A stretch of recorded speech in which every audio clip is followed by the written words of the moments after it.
ഹരേ കൃഷ്ണ.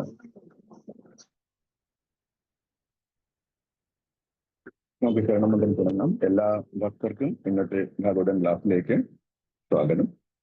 എല്ലാവരുടെയും ശരണകടമകളെ പ്രണമിച്ചുകൊണ്ട് നമുക്ക് തുടങ്ങാം.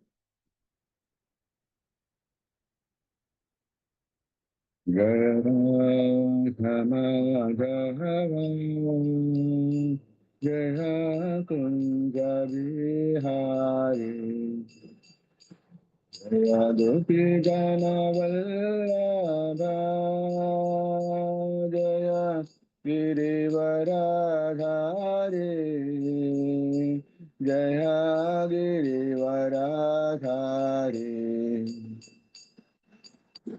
യശോദനന്ദന വ്രജ ജനരഞ്ജന യശോദനന്ദന വ്രജ ജനരഞ്ജന യശോദനന്ദന വ്രജ ജനരഞ്ജന യമുനതീരാവനചാരി യമുനതീരാവനചാരി ജയ രാധ മാധവ ജയ കുഞ്ച വിഹാരി ഹരേ കൃഷ്ണ കൃഷ്ണ കൃഷ്ണ കൃഷ്ണ ഹരേ ഹരേ ഹരേ രാമ ഹരേ രാമ രാമ രാമ ഹരേ ഹരേ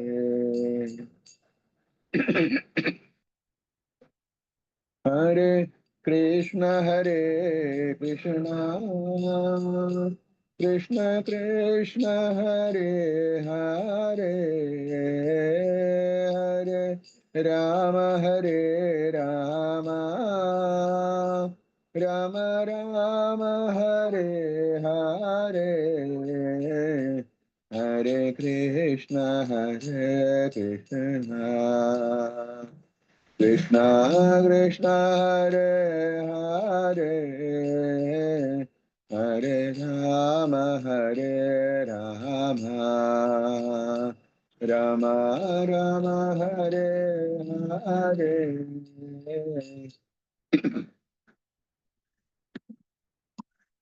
നാരായണം നമസ്കൃത്യം നരം ചൈവ നരോത്തമം ദേവീം സരസ്വതീം വ്യാസം തതോ ജയമുദീരേ നഷ്ടപ്രായേഷു അഭദ്രേഷു നിത്യം ഭാഗവത സേവയാ ഭഗവതേ ഉത്തമശ്ലോകേ ഭക്തിർഭവതി നൈഷ്ഠുതി മൂകം കരോതി വാചാലം പങ്കും ലംഘയത്തെ ഗിരിം യത്കൃപാതമഹം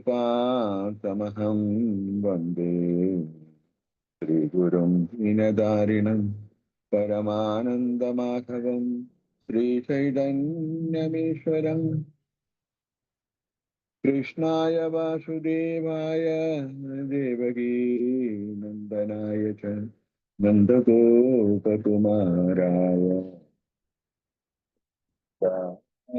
നമോ നമോ പങ്കജനാഭായ നമോ പങ്കജമാലിനീ നമോ പങ്കജനേത്രായ നമസ്തേ പങ്കജാംഗ്രേ ഹേ കൃഷ്ണ കരുണാ സിന്ധു ദീനബന്ധോ ജഗത്പദേ ഗോപേശ ഗോപികാ കാന്ത ശ്രീരാധാ കാന്ത നമസ്തുതേ സപ്തകാഞ്ചന ഗൗരാംഗി ശ്രീരാധേ വൃന്ദാവനേശ്വരി വൃഷഭാനുസുതേ ദേവി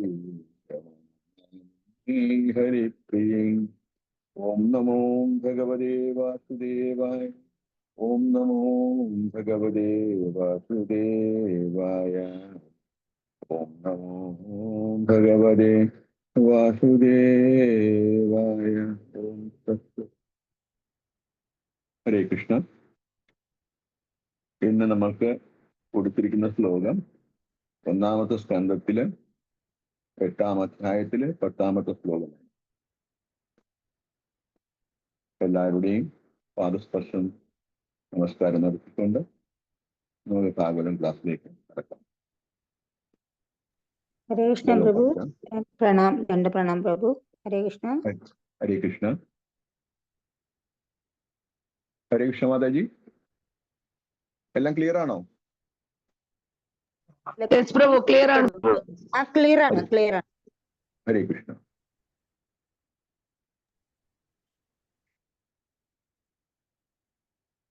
അഭിദ്രവതി മാമേശ ശരസ്തപ്തയസോ വിഭോ കാമം ദഹതു മാം നാഥ മാമേ ഗർഭോ നിവാസ്യതാം. അഭിദ്രവതി മാമേശ ശരസ്തപ്തയസോ വിഭോ കാമം ദഹതു മാം നാഥ മാമേ ഗർഭോ നിവാസ്യതാം. പദങ്ങളുടെ അർത്ഥം: അഭിദ്രവതി നേരെ വരുന്നു, മാം എന്റെ, ഈശ അല്ലയോ ഭഗവാനെ, ക്ഷര അസ്ത്രം, തപ്ത തപ്തമായ, ആയസ ഇരുമ്പ്, വിഭോ അല്ലയോ, സർവശ്രേഷ്ഠ കാമം ആഗ്രഹം, ദഹതു ദഹിപ്പിക്കാൻ അനുവദിക്കും, മാം എന്നെ, നാഥ അല്ലയോ സംരക്ഷക, മാ അരുത്, മേ എന്റെ, ഗർഭം നിഭക്ത്യത അലസിപ്പിക്കാൻ അനുവദിക്കുക. 25 ശിരപ്രസാദിയും. അല്ലയോ ഭഗവാനെ, അങ്ങ് സർവശക്തനാണ്. ഒരു തപ്തമായ ഇരുമ്പ് അസ്ത്രം അതിവേഗത്തിൽ എന്നെ സമീപിക്കുന്നു. അല്ലയോ ഭഗവാനെ, അങ്ങയുടെ ഇച്ഛ അതാണെങ്കിൽ അതെന്നെ ദഹിപ്പിച്ചു കൊള്ളട്ടെ. എന്നാൽ ദയവായി എന്റെ ഭ്രൂണത്തെ ദഹിപ്പിക്കാനോ ഗർഭഛിദ്രം ഉണ്ടാകാനോ അനുവദിക്കരുത്. എന്റെ ഭഗവാനെ, ദയവായി എന്നോട് ഈ കാരുണ്യം കാട്ടണം. ശിലപ്രസാദി. ഇത് ഉത്തരയുടെ പ്രാർത്ഥനയാണ് ഭഗവാന്. എന്താണെന്ന് നോക്കാം. ഉത്തരയുടെ ഭാവാത്തിന്റെ ശിലപ്രാർത്ഥന. ഉത്തരയുടെ പതിയായ അഭിമന്യുവിന്റെ മൃത്യുവിന് ശേഷമാണ് ഈ സംഭവം നടന്നത്. അഭിമന്യുവിന്റെ വിധവയായ ഉത്തര തന്റെ പതിയുടെ പാത പിന്തുടരേണ്ടതായിരുന്നു. എന്നാൽ ഉത്തരയുടെ ഗർഭത്തിൽ ഭഗവത് ഭക്തനായ പരീക്ഷിത് മഹാരാജാവ് ഭ്രൂണത്തിൽ സ്ഥിതി ചെയ്യുകയാൽ അദ്ദേഹത്തിന്റെ സംരക്ഷണം ഉത്തരയുടെ ഉത്തരവാദിത്തമായിരുന്നു. തന്റെ ശിശുവിന് പൂർണ്ണ സംരക്ഷണം നൽകുക എന്നത് ഒരു മാതാവിന്റെ മഹത്തായ ഉത്തരവാദിത്തമാകും. ആകയാൽ ഇക്കാര്യം നിർവ്യാജം ഭഗവത് സമക്ഷം അവതരിപ്പിക്കുന്നതിൽ ഉത്തരയ്ക്ക് ലജ്ജ കാട്ടിയില്ല. ഉത്തര ഒരു മഹാനായ രാജാവിന്റെ പുത്രിയും ഒരു വീരയോദ്ധാവിന്റെ പത്നിയും ഒരു ഉത്തമ ഭക്തന്റെ ശിഷ്യയുമായിരുന്നു. പിന്നീട് അവൻ ജ്യേഷ്ഠനായ ഒരു രാജാവിന്റെ മാതാവുമായിരുന്നു. സർവപ്രകാരത്തിലും ഭാഗ്യവതിയായിരുന്നു.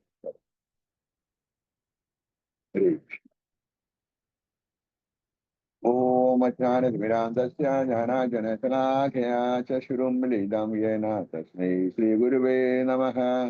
ശ്രീചൈതന്യമനോഭീഷ്ടം സ്ഥാപിതം യേന ഭൂതലേ സ്വയം രൂപതാമയ്യം ദദാദിശപദാന്തികം വന്ദേഹം ശ്രീഗുരു ശ്രീയൂതപദകമലം ശ്രീഗുരും വൈഷ്ണവാംശ. ശ്രീരൂപം സഗ്രജാതം സഗണരഘുതാദാനിതം തം സജീവം സാദ്വൈതം സ്വാപയൂതം പരിജനസഹിതം കൃഷ്ണചൈതന്യദേവം ശ്രീരാധാ കൃഷ്ണപാദാൻ സഗണലളിതാ ശ്രീവിശാഖാന്വിതാം സ്യാം. ശ്രീകൃഷ്ണ കരുണാ സിന്ധു ദീനബന്ധോ ജഗത്പദേ ഗോപേശ ഗോപികാകാന്ത ശ്രീരാധാകാന്ത നമസ്തുതേ തപ്തകാഞ്ചന ഗൗരാംഗീ ശ്രീരാധേ വൃന്ദാവനേ ശ്രീകൃഷ്ണഭാനേ ദേവി പ്രണമാമി ഹരിപ്രിയേ വംശ. നമോ ഓം വിഷ്ണുപാദായ കൃഷ്ണപ്രശ്നായ ഭൂതലേ ശ്രീമതേ ഭക്തിവേദാന്ത സ്വാമി നിത്യനാമിനെ നമസ്തേ സരസ്വതീ ദേവി ഗൗരവാണി പ്രചാരിണി നിർവിശേഷ ശൂന്യവാദി പാശാശ്വദേശദായിനി. ജയ ശ്രീകൃഷ്ണ ചൈതന്യ പ്രഭു നിത്യാനന്ദ ശ്രീ അദ്വൈത ഗദാധര ശ്രീവാസാദി ഗൗരഭക്തോന്തരേ കൃഷ്ണ ഹരേ കൃഷ്ണ കൃഷ്ണ കൃഷ്ണ ഹരേ ഹരേ ഹരേ രാമ രാമ രാമ ഹരേ ഹരേ.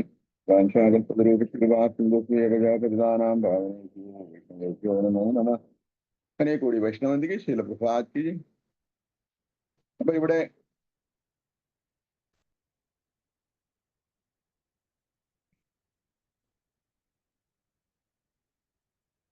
പശ്ചാത്തലം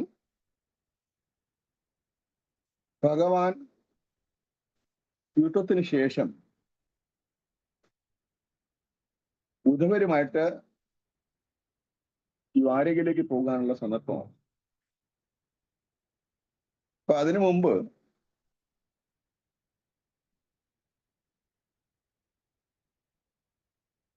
വിശിഷ്ട ബ്രാഹ്മണരാൽ പൂജയെല്ലാം കഴിഞ്ഞ് ഭഗവാന്റെ പാദപൂജയെല്ലാം കഴിഞ്ഞിട്ടാണ് ഭഗവാൻ തേരിലേക്ക് നടന്നെടുക്കുന്നത്.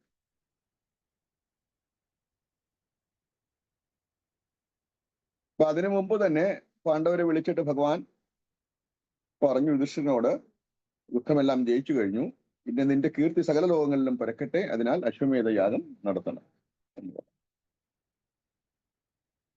അങ്ങനെയുള്ള ഉപദേശമൊക്കെ കൊടുത്തിട്ടാണ് ഭഗവാൻ തേരിലേക്ക് നടന്നത്.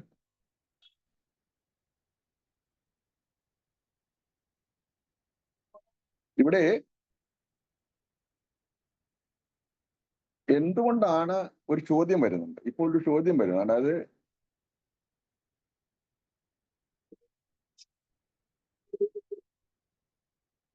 ദ്വൈപായന വ്യാസദേവന് അദ്ദേഹം ഭഗവാനെ സദാ സ്മരിച്ചുകൊണ്ടിരിക്കുന്ന ആളാണ്. അതുപോലെ തന്നെ അദ്ദേഹത്തിന്റെ പുത്രനും.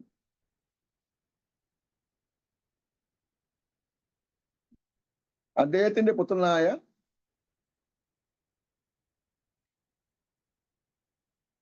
സുഖദേവ് ഗോസ്വാമി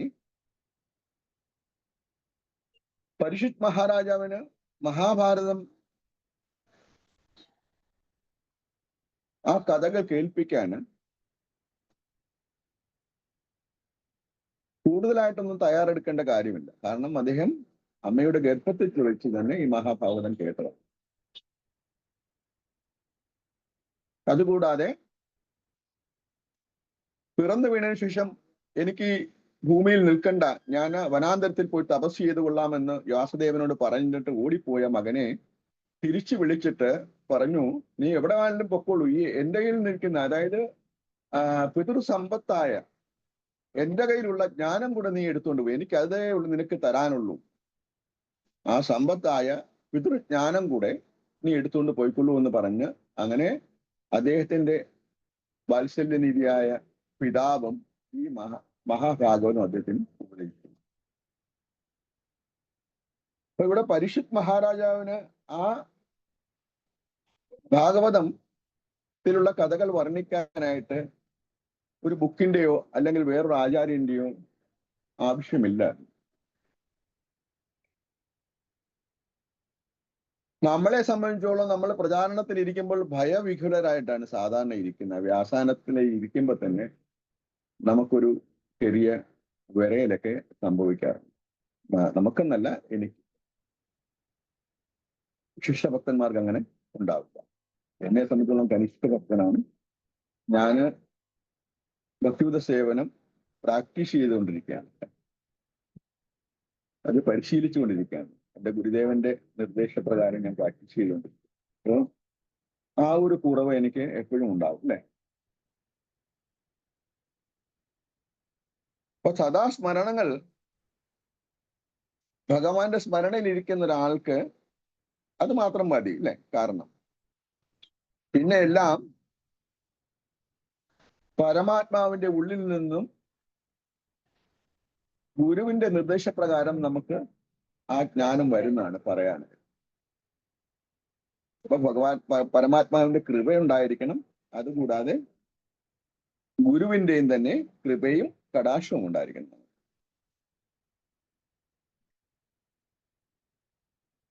പക്ഷെ ചില പ്രഭാഷകന്മാര് ഭഗവത്ഗീതയായാലും ഭാഗവതമായാലും തനിക്ക് ഭഗവത്ഗീതയുടെയും ഭാഗവത്തിന്റെയും ജ്ഞാനമുണ്ടെന്ന് നടിച്ച് വ്യാസാസനത്തിലേക്ക് വരുമ്പോൾ അവിടെ ഭയമാണ് ഉണ്ടായിരിക്കുന്നത്. കാരണം ശ്രദ്ധയില്ല. ഭഗവാനിൽ പൂർണ്ണ വിശ്വാസമുണ്ടെങ്കിൽ മാത്രമേ ഭഗവാൻ നമ്മുടെ ഹൃദയത്തിലേക്ക് കുടിയിരിക്കൂ. അപ്പൊ ആ ശ്രദ്ധ ഇല്ലെങ്കിൽ ഭഗവാൻ ഹൃദയത്തിൽ കാണില്ല. അപ്പൊ അതുകൊണ്ടാണ് അവര് ഭയപ്പെടുന്നത്. ഇപ്പൊ ഒരു ചോദ്യമുണ്ടല്ലോ, ഇപ്പൊ എന്താണ്, നമ്മളിപ്പോ ഏത് യുഗത്തിലാണ് ഇരിക്കുന്നത് എന്നുള്ളത്. അപ്പൊ നമുക്ക് എല്ലാവർക്കും പറയാൻ പറ്റും, നമുക്ക് കലിയുഗത്തിലാണ്. ഇരിക്കുന്നത് നമുക്ക് പറയാൻ പറ്റും. കാരണം കലിയുഗമാണ് ഇപ്പൊ നടന്നുകൊണ്ടിരിക്കുന്നത്. പക്ഷെ ഈ ചോദ്യത്തിന് ഒരു അർത്ഥവത്വം, ഭഗവത് കഥനം കേൾക്കുന്നവരോടാണ് ഈ ചോദ്യം വരുന്നത്. നമ്മളിപ്പോ എവിടെ ആയിരിക്കും? കാരണം നമ്മൾ പഠിച്ചിട്ടുണ്ട്, ന തിഷ്ഠന്തി വൈകുണ്ഠേ ന ഹൃദയേ മാമുനീശ്വരം എത്ര ഗായന്തി മദ്ഭക്ത. അതായത് ഞാന് വൈകുണ്ഠ ലോകത്തല്ല, നാരദനോട് പറയുകയാണ് ഭഗവാൻ, ഞാൻ വൈകുണ്ഠ ലോകത്തല്ല ഇരിക്കുന്നത്, മുനിമാരുടെ ഹൃദയത്തിലുമല്ല ഞാനിരിക്കുന്നത്. പക്ഷെ ഞാൻ എവിടെ കാണും? എത്ര ഗായന്തി മദ്ഭക്തി, എന്റെ ഗുണഗണങ്ങൾ പാടിപ്പുകഴ്ത്തുന്ന എന്റെ ഭക്തരുടെ നടുവിലാണ് ഞാൻ ഉണ്ടായിരിക്കുന്നത്. ഇപ്പൊ നമ്മളിവിടെ ഭഗവത് കഥനം കേൾക്കാനാണ് ഇരിക്കുന്നതെങ്കിൽ നമ്മൾ കലിയുഗത്തിലല്ലല്ലോ ഇരിക്കുന്നത്, നമ്മൾ ദ്വാപര യുഗത്തിൽ. ഭഗവാന്റെ സാമീപ്യം നമ്മുടെ അടുത്തുണ്ട്. ഭഗവാന്റെ സാമീപ്യമുള്ള യുഗം എന്ന് പറഞ്ഞാല് ദ്വാപര യുഗമാണ്. അപ്പൊ ഭക്തര് എവിടെ താമസിക്കുന്നു, ഭക്തര് ഭഗവാനെ എവിടെ സ്തുതിക്കുന്നു, ഭഗവത് നാമം എവിടെ ജപിക്കുന്നു, അതുകൊണ്ടാണ് അത് വൃന്ദാവനമെന്ന് ചില പ്രഭാതം.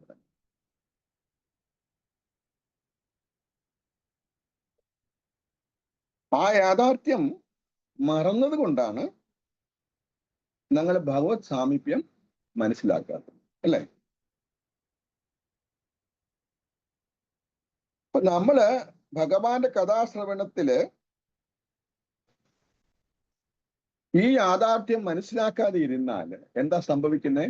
നമ്മൾ ഭഗവാന്റെ കഥ കേട്ടുകൊണ്ടിരുന്നാലും ഭഗവാന്റെ സാമീപ്യം അവിടെ ഉണ്ടായിട്ട് പോലും ഭഗവാനോട് ശ്രദ്ധയില്ലെങ്കിൽ എന്താ സംഭവിക്കുന്നത്? അവിടെ ആ ജ്ഞാനമുണ്ട്, ഭഗവത് കഥനമാണ് ഞാൻ കേൾക്കുന്നത്, പക്ഷെ ഭഗവാനോട് ശ്രദ്ധയില്ലെങ്കിൽ എന്താ സംഭവം? ആ ജ്ഞാനം മായ അപഹൃതമായി. അയ മായയുടെ പരിധിയിലാണ് ആ ജ്ഞാനം. നമ്മുടെ ഹൃദയത്തിലേക്ക് കടക്കാൻ സാധിക്കും.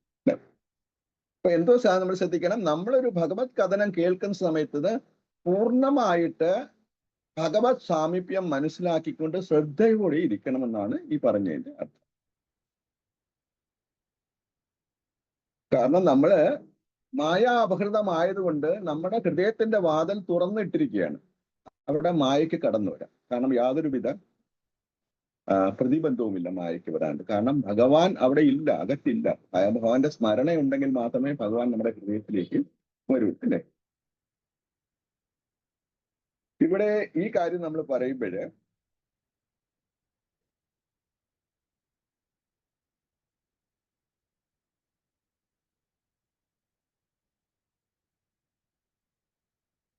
ആദ്യം നമ്മൾ പറഞ്ഞ കാര്യത്തില്, അതായത് എന്തുകൊണ്ടാണ് ബ്രാഹ്മണര് ഭഗവാനെ പൂജിക്കേണ്ടത്? അതായത് നമ്മുടെ വർണ്ണാശ്രമ ധർമ്മത്തില് ഇപ്പൊ ഭഗവാൻ ക്ഷത്രിയനാണ്. വർണ്ണാശ്രമ ധർമ്മത്തില് ക്ഷത്രിയൻ ബ്രാഹ്മണരാണ് പൂജിക്കേണ്ടത്. പക്ഷെ ഇവിടെ ബ്രാഹ്മണരും, വിശിഷ്ട ബ്രാഹ്മണരും അതുപോലെ ശീല വ്യാസദേവനും, ശീല എന്ന് പറഞ്ഞാൽ എന്തുവാ? ജ്ഞാനത്തിൽ പ്രകാശിതനായ, ആരാണോ ജ്ഞാനത്തിൽ പ്രകാശിതനായ ഒരാൾക്ക് നമ്മൾ ശ്രീല എന്ന വാക്ക് മുന്നിൽ പ്രയോഗിക്കുക. അതാണ് ശീല പ്രഭുപാദ്, ശീല വ്യാസദേവ്, അല്ലെങ്കിൽ ശീല വിഷ്ണുനാഥ ചക്രവർത്തി ഠാക്കൂറ, അല്ലെങ്കിൽ ശീല ഋഗൂപ ഗോസ്വാമി, ഇതുപോലുള്ള ആൾക്കാർക്കെല്ലാം തന്നെ ശീല എന്ന പദം നമ്മൾ മുന്നിൽ. കാരണം എന്തുവാ? ജ്ഞാനത്താൽ പ്രകാശിതനായ എന്നതാണ്. ഇവിടെ ആ ജ്ഞാനത്താൽ പ്രകാശിതമായവന് ഭഗവാൻ ആരാണെന്ന് അറിയാമല്ലോ. അപ്പൊ അതുകൊണ്ടാണ് വ്യാസദേവും മറ്റുള്ള ബ്രാഹ്മണനും ഭഗവാനെ പൂജിച്ചത്. ആരാണോ പൂജിക്കേണ്ടവൻ എന്ന ജ്ഞാനം ആർക്കാണോ കിട്ടുന്നത് അവനാണ് യഥാർത്ഥ ഭക്തൻ. ഇവിടെ പ്രകാശത്താല് സകല തിമിരങ്ങളും നമ്മളുടെ നശിച്ചു പോകണം. എങ്കിലേ ഭഗവാനെ തിരിച്ചറിഞ്ഞുകൊണ്ട് നമുക്ക് ഭഗവാന്റെ ഭക്തിയുത സേവനം ചെയ്യാൻ പറ്റും എന്നുള്ളത് ആ ഒരു പാഠമാണ് ഈ വാക്കുകളിൽ നമുക്ക് കിട്ടുന്നത്. അപ്പൊ ഭഗവാനെ അറിയാത്തതായ ഭാഗത്തില്, ഭഗവാനെ ശ്രദ്ധിക്കാത്ത ഭാഗത്തില് ത്രികാല യുദ്ധത്തിൽ ഭഗവാനെ ജ്ഞാനമയത്താൽ അറിയുകയും, ഭഗവാനെ പറ്റി എല്ലാവരും അറിഞ്ഞവരുമുണ്ട്. അതായത് നമ്മുടെ കുരുക്ഷേത്ര യുദ്ധത്തിൽ ഭഗവാനെ പറ്റി അറിയാത്തവരുമുണ്ട്, അറിഞ്ഞവരുമുണ്ട്.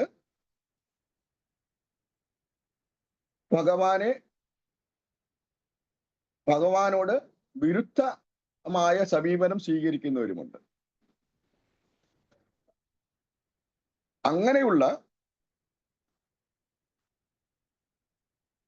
അതില് ആ ജ്ഞാനമുണ്ടായിട്ട് കൂടി ഭഗവാനോട് ശ്രദ്ധ പുലർത്താത്തവരും ആ യുദ്ധത്തിൽ ഉണ്ടായിരുന്നു, അല്ലെ? അപ്പൊ ഭഗവാനെ അറിഞ്ഞുകൊണ്ട് പൂജ ചെയ്തവരെല്ലാം തന്നെ ആ യുദ്ധത്തിൽ രക്ഷപ്പെടുകയും ഭഗവാനെ അറിയാവുന്നവരും ഭഗവാനോട് ശ്രദ്ധയില്ലാത്തവരും ഭഗവാനോട് വിരുദ്ധത പുലർത്തുന്നവരും ഭഗവാനെ അറിയാത്ത ഒരു അജ്ഞരായിട്ടുള്ള ആൾക്കാരെല്ലാം സ്വാഹ ആ യുദ്ധത്തിൽ, അല്ലെ? അവരെല്ലാം സ്വാഹയായി.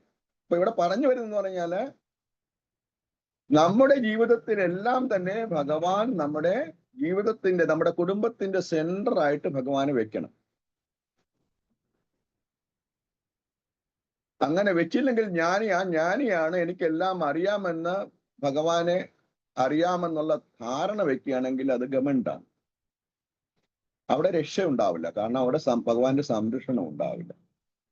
ആ സംരക്ഷണം കിട്ടണമെങ്കിൽ ഭഗവാനോട് പൂർണ്ണ വിശ്വാസവും പൂർണ്ണ ഭക്തിയും ഭഗവാനോട് നമ്മൾ പുലർത്തണം. ഇവിടെ ആ രഥത്തിലേക്ക് അങ്ങനെ ബ്രാഹ്മണനാൽ പൂജിതനായ ഭഗവാൻ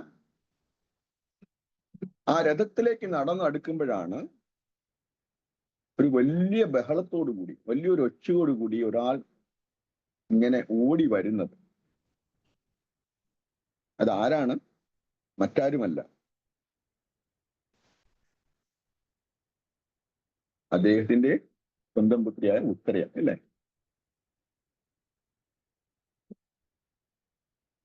ആ ഉത്തര ഓടി വരികയാണ്. ഉത്തര പറയുന്നത് എന്തുവാണ്? പാഹി പാഹി മഹാബാഹു, പാഹി പാഹി മഹായോഗിൻ. അങ്ങനെ 3-4 സംബോധന ചെയ്തു ഉത്തര ഭഗവാൻ. ആ മഹാബാഹു, പാഹി പാഹി മഹാബാഹു എന്ന് പറഞ്ഞാൽ എന്താണ്? സർവശക്തനാണ് അദ്ദേഹം, സർവശക്തൻ. പാഹി പാഹി മഹായോഗിൻ എന്ന് വെച്ചാൽ എന്തുവാ? എല്ലാ ശക്തികളും ഏകീകരിച്ചതാണ് ഭഗവാൻ.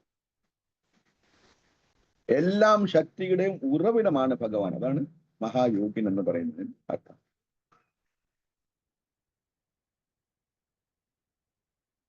ഇവിടെ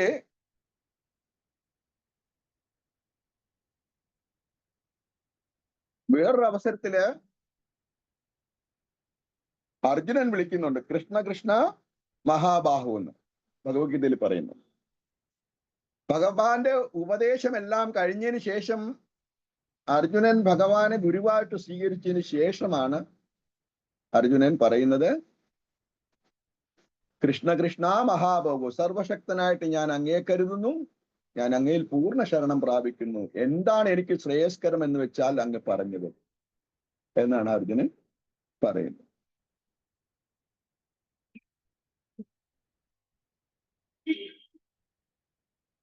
അപ്പൊ അങ്ങനെ ഒരു ശ്രദ്ധ ഇല്ലാതിരുന്നത് കൊണ്ടാണ് മഹാഭാരത യുദ്ധത്തില്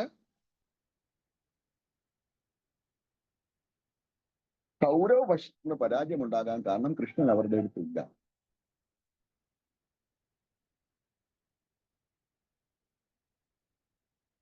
ഈ യുദ്ധത്തിൽ വിജയിച്ച പഞ്ചപാണ്ഡവരുടെ സാന്നിധ്യത്തിലാണ് ആ മഹാറാണി ഓടി വരുന്ന നിലവിളിച്ചുകൊണ്ട്. പക്ഷെ അവരൊന്നും തന്റെ അച്ഛന്റെയും കൊച്ചച്ഛന്മാരുടെ അടുത്തേക്ക് പോയില്ല. നേരെ ഭഗവാന്റെ അടുത്തേക്കാണ് ഓടി വരുന്നത്. അതും ഭഗവാനെ പൂർണ്ണമായിട്ട് ശരണം പ്രാപിച്ചുകൊണ്ടാണ് ഓടി വരുന്നത്.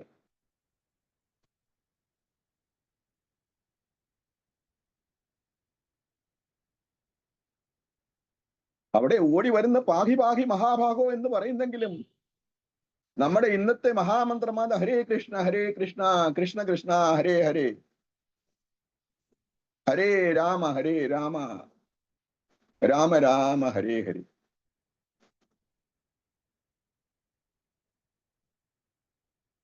ഈ സംസാര സാഗരത്തിൽ കിടന്ന് ഉഴലുന്ന എന്നെ സർവശ്രേഷ്ഠനായ അങ്ങയുടെ പാദത്തിൽ ഞാൻ ശരണം പ്രാപിച്ചുകൊണ്ട് എന്നെ ഈ സമുദ്രത്തിൽ നിന്ന് ഉദ്ധരിക്കണമേ എന്ന് പ്രാർത്ഥിച്ചുകൊണ്ടാണ് നമ്മൾ പ്രാർത്ഥിക്കുന്നത്, അല്ലെ? അതേ പ്രാർത്ഥന അർത്ഥത്തിൽ തന്നെയാണ്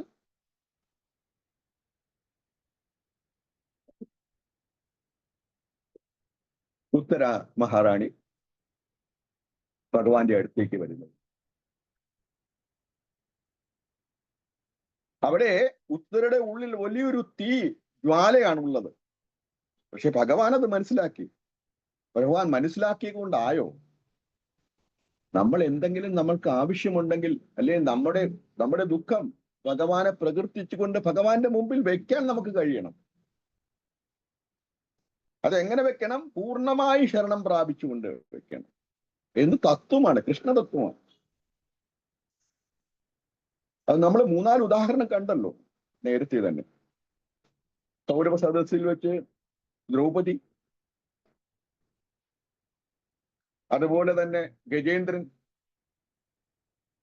ഇതുപോലുള്ള ആൾക്കാർ പൂർണ്ണമായി ശരണം പ്രാപിക്കുന്നവരെ ഭഗവാൻ എത്തിയില്ല. അത് കൃഷ്ണതത്വമാണ്. തന്റെ സുഹൃത്തിന്റെ അല്ലെങ്കിൽ ദുര്യോധനെ പ്രീതിപ്പെടുത്താനായാണ് അർജുനന്റെ പുത്രായ അഭിമന്യുവിനെ ചതിച്ചു കൊന്നിട്ടും പകയടങ്ങാതെ, അല്ലെ? ആ ദ്രോണപുത്രൻ, ബ്രാഹ്മണനായ ദ്രോണപുത്രൻ അശ്വത്ഥാമ എന്താ ചെയ്ത്? ആ ദുര്യോധനെ പ്രീതിപ്പെടുത്താനായിട്ട് ഉറങ്ങിക്കിടക്കുന്ന തന്റെ ദ്രൗപദിയുടെ 5 മക്കളെയും വധിച്ചു. കോപാകുലനായ അർജുനൻ അശ്വത്ഥാമനെ വധിക്കാനായിട്ട് ഇറങ്ങി പുറപ്പെട്ടു പോകും. ദ്രൗപദി എന്താ പറഞ്ഞേ? അത് കുരുപുത്രനാണ്, ബ്രാഹ്മണനാണ്, അദ്ദേഹം ചെയ്ത തെറ്റിന് പരിഹാരം കാണേണ്ടത് സാക്ഷാൽ പരമാത്മാവാണ്, നമ്മളല്ല എന്നാണ് ദ്രൗപദി ഉപദേശിച്ചത്. ആ കൂട്ടത്തില് തന്റെ ഭർത്താവും ഉണ്ടായിരുന്നു, ഉത്തരയുടെ അഭിമന്യു. അഭിമന്യു നേരത്തെ ചതിച്ചു കൊന്നു. യുദ്ധക്കളത്തിൽ വെച്ച് തന്നെ അഭിമന്യുവിനെ ചതിച്ചു കൊന്നില്ലേ?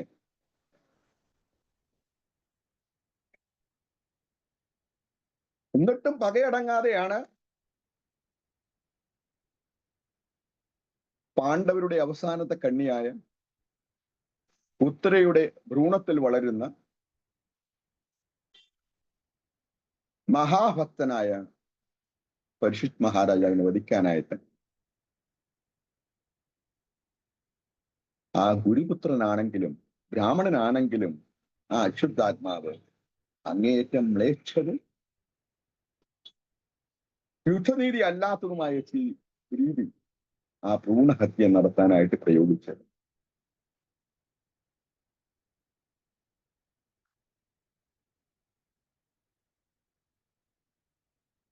ആ ഭ്രൂണഹത്യ നടത്താനായിട്ട് പ്രയോഗിച്ച അസ്ത്രം ഒന്ന് ആലോചിച്ച് നോക്കിയേ, ബ്രഹ്മാസ്ത്രമാണ്. ആ ബ്രഹ്മാസ്ത്രത്തിന്റെ വിശേഷം എന്ന് പറഞ്ഞാല് ഭൗതിക ശക്തിയുടെ മുഴുവൻ ശക്തികളുടെയും ഏകോപനമാണ് ബ്രഹ്മാസ്ത്രം. പക്ഷെ അത് പ്രവർത്തിക്കുന്നതോ ദിവ്യമന്ത്രത്താലാണ് പ്രവർത്തനം നടക്കുന്നത്. അത് ആരെയാണോ ഉദ്ദേശിച്ചു വിടുന്നത് ആ വ്യക്തിയിൽ മാത്രമേ അത് പ്രവർത്തിക്കുള്ളൂ. ആ വ്യക്തിയെ നശിപ്പിച്ചുകൊണ്ട് കടന്നു പോകും. കാരണം അതിന്റെ ലക്ഷ്യം മന്ത്രത്താൽ ഉത്ഭുതമാണ്. ആ മന്ത്രത്തിൽ എന്താണോ ആ തൊടുത്തുവിടുന്ന ആൾ ഉദ്ദേശിക്കുന്നത് ആ മന്ത്രത്തിൽ ഉൾപ്പൂകിയിട്ടുണ്ട് എങ്കിൽ ആ ലക്ഷ്യം മാത്രമേ അത് ഭേദിക്കുള്ളൂ. ആരാലോടാണോ തൊടുക്കുന്നത് അയാൾക്കും, ആരോടാണോ അത് ഉപയോഗിക്കേണ്ടത് അയാൾക്ക് മാത്രമേ ആ ബ്രഹ്മാസ്ത്രം ദൃശ്യമാകൂ. അത്ര സൂക്ഷ്മതയുള്ളതാണ് ബ്രഹ്മാസ്ത്രം എന്ന് പറഞ്ഞു.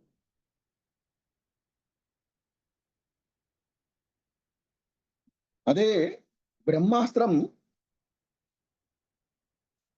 ഉപയോഗിച്ചു കഴിഞ്ഞിട്ട്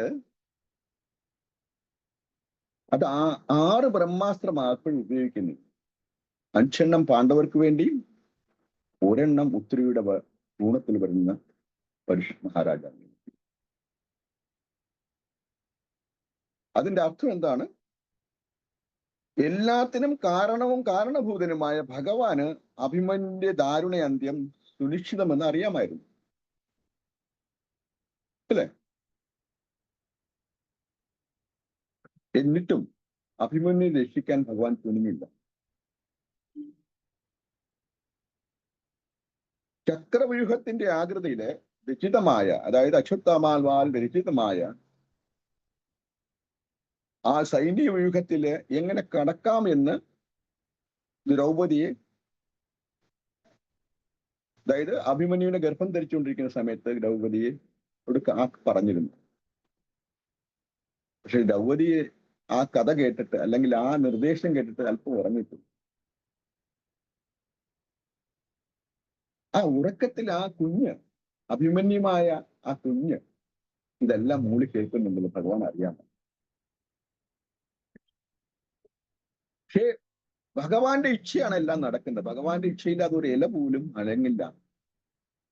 അതുകൊണ്ട് അദ്ദേഹം അഭിമന്യുവിനെ രക്ഷിക്കാൻ തുനിഞ്ഞില്ല. കാരണം അഭിമന്യു മരിക്കേണ്ടതാണ് ആ യുദ്ധത്തിൽ. അതാണ് വിധിവിഹിതം. അപ്പൊ അവിടെ ഭഗവാൻ ഇടപെട്ടില്ല.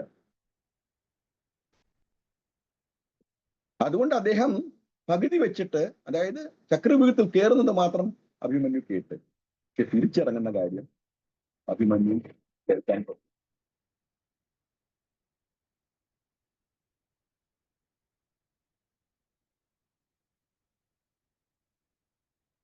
അപ്പോൾ ഈ ഉപദേശം പഞ്ചപാണ്ഡവന്മാർക്ക് പറഞ്ഞു കൊടുക്കാൻ വേണ്ടി മാത്രമാണ് ഭഗവാൻ ദ്രൗപദിയോട് ഉപദേശിച്ചത്. പഞ്ചപാണ്ഡവന്മാർ മാത്രമേ യുദ്ധത്തിൽ രക്ഷപ്പെടാവൂ എന്നുള്ള നിശ്ചയദാർഢ്യം ഭഗവാൻ ഉണ്ടായിരുന്നു.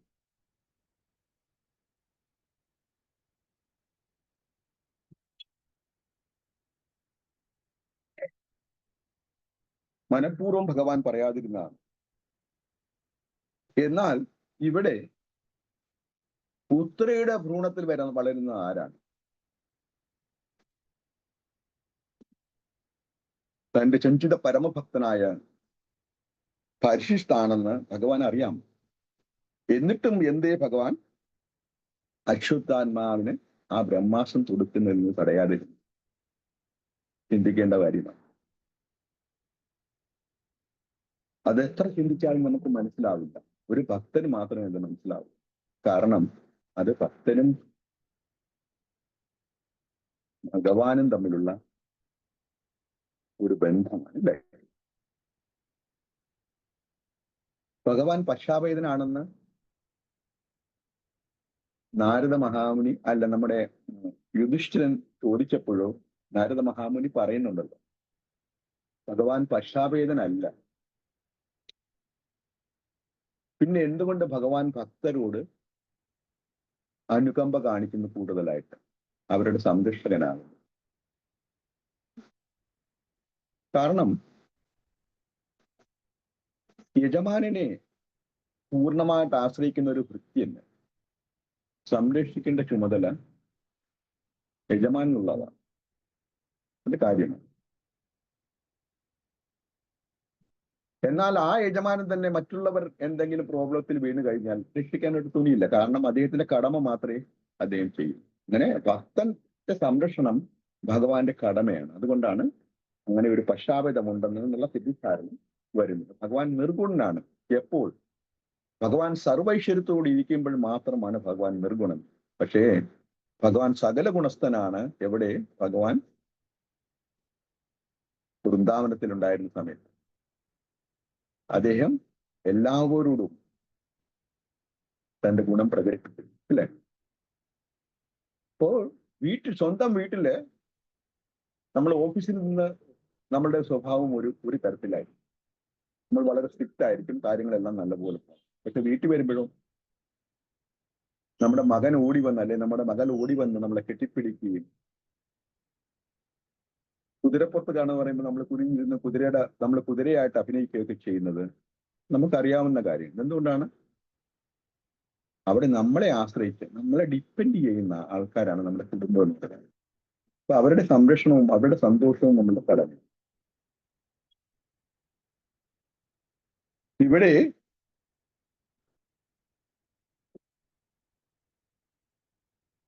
ഈ രഹസ്യമായ ബന്ധമാണ് എല്ലാ സംരക്ഷണങ്ങൾക്കും കാരണം, അല്ലെ?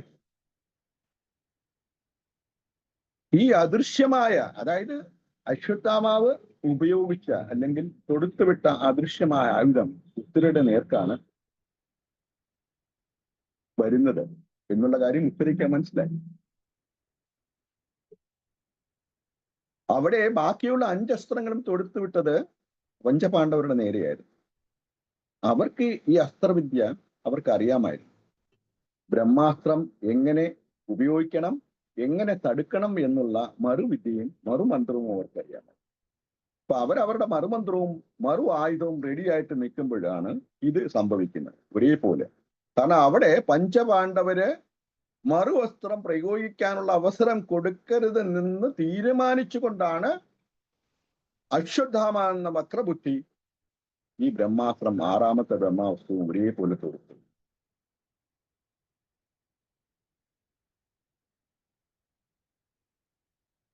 അപ്പൊ ഇവിടെ ഉത്തര ഓടി വരുന്ന പാഹിപാഹി മഹാഭാഗോ, പാഹിപാഹി മഹേ യോഗിൻ, മഹായോഗിൻ എന്ന് വിളിച്ചുകൊണ്ട് ഭഗവാന്റെ ചരണത്തിലേക്ക് വരികയാണ്.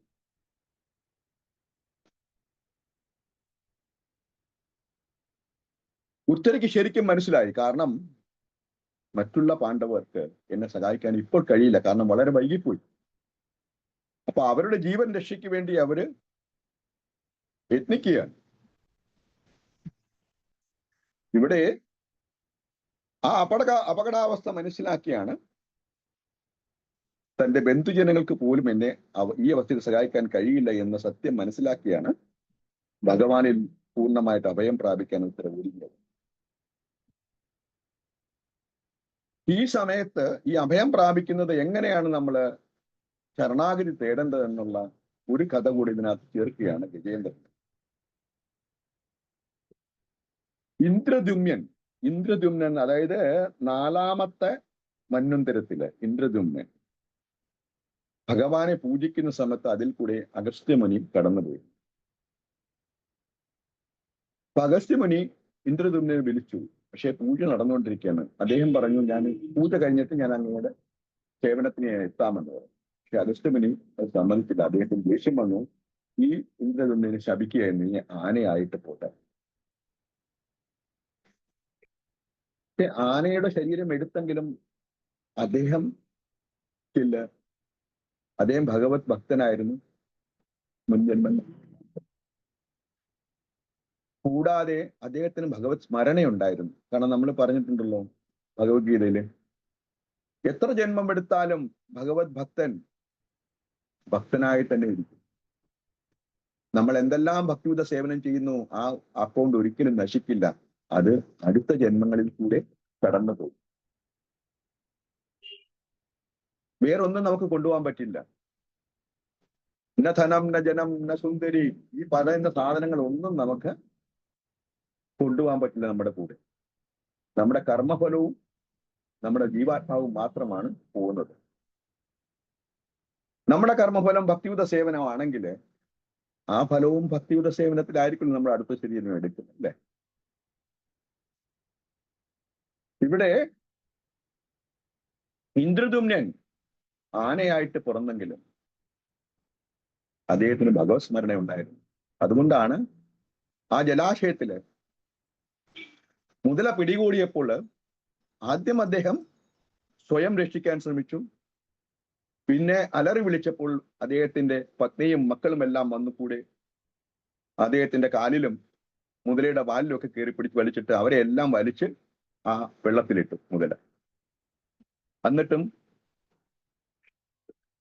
ഗജേന്ദ്രന്റെ പിടിവിട്ടില്ല. അപ്പൊ അദ്ദേഹം വേദന കൊണ്ടിങ്ങനെ